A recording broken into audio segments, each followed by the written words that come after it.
Lynch from ATFP. I'll be talking to you today about Chief Master Sergeant Joel Talley.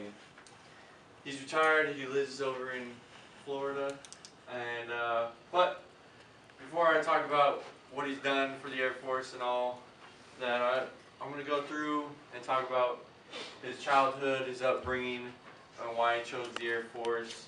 Then I'm going to talk about what he actually did to achieve his Air Force Cross, the events, and why he was put in for it.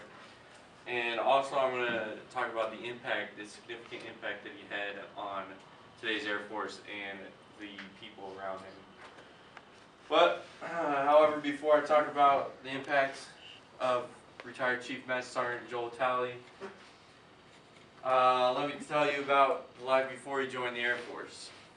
As you can tell, this is a picture, well, maybe you can't tell, but this is a picture of him in 4th grade.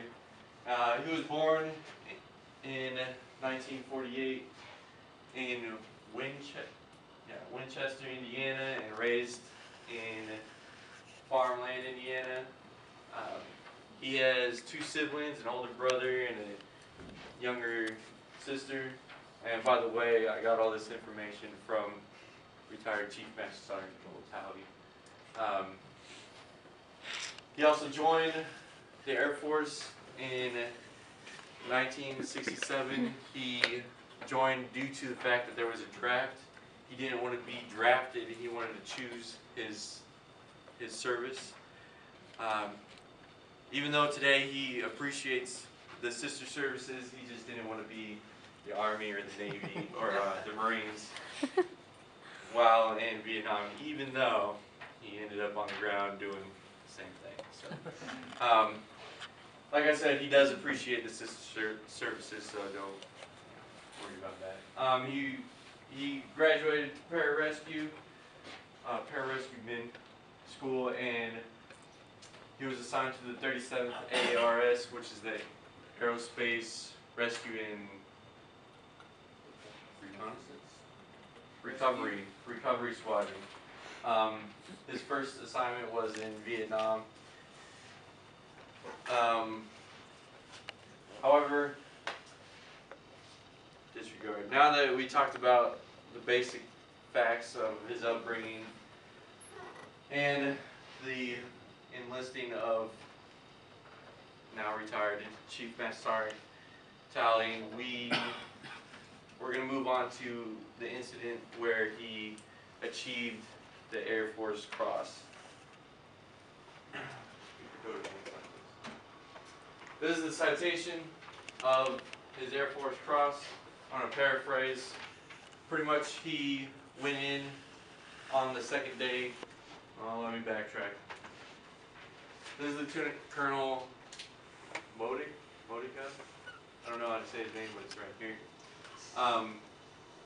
He went in to rescue this colonel, and the colonel had been grounded for over a day, and at the time, Airman Talley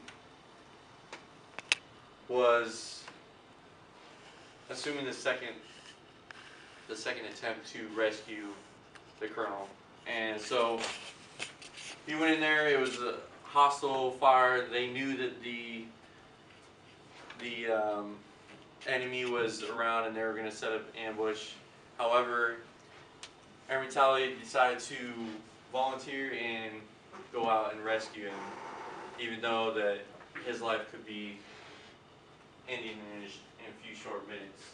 So he went out there, he rescued him, and even though the aircraft took fire, they still made it back, and he saved his life.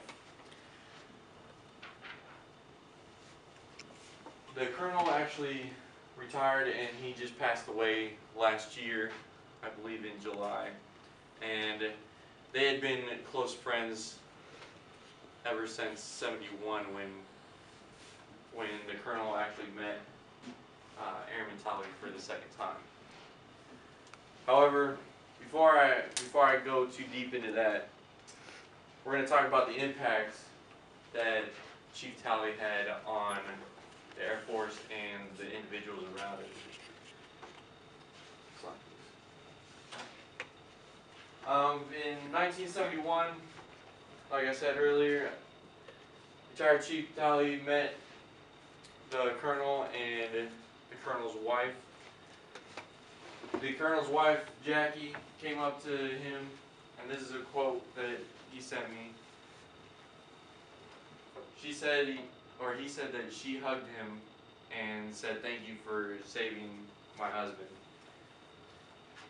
I mean, there's no greater impact than being able to say, "Hey, I brought him home for you. You know, I made sure that he was safe for you." And even though, you know, everyone has to die, and he passed away last year, they stayed friends and they maintained the relationship. Chief Talley's children refer to the colonel and his wife as aunt and uncle due to the relationship that they'd fostered over the years.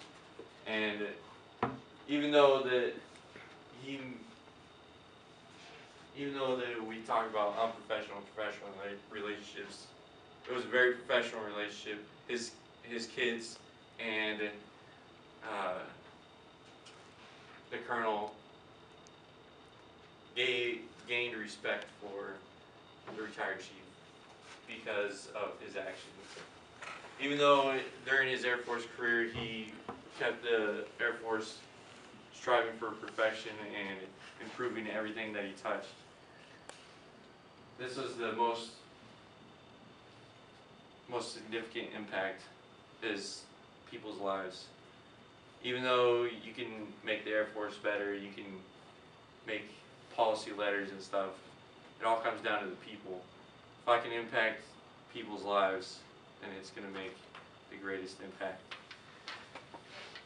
And I did have a quote from him to close out, but I'll give it to you after I summarize the briefing that I just gave of his background, how he was raised in Indiana, and how he joined to the Air Force, not to get away from the other branches, but to serve his country and not be voluntold to go into a certain branch.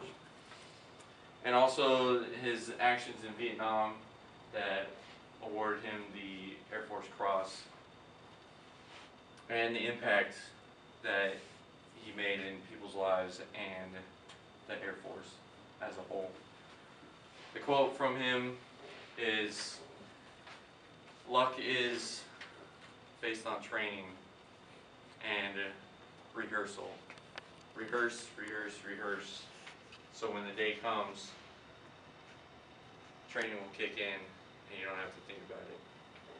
So, if you have any questions, you're right over here.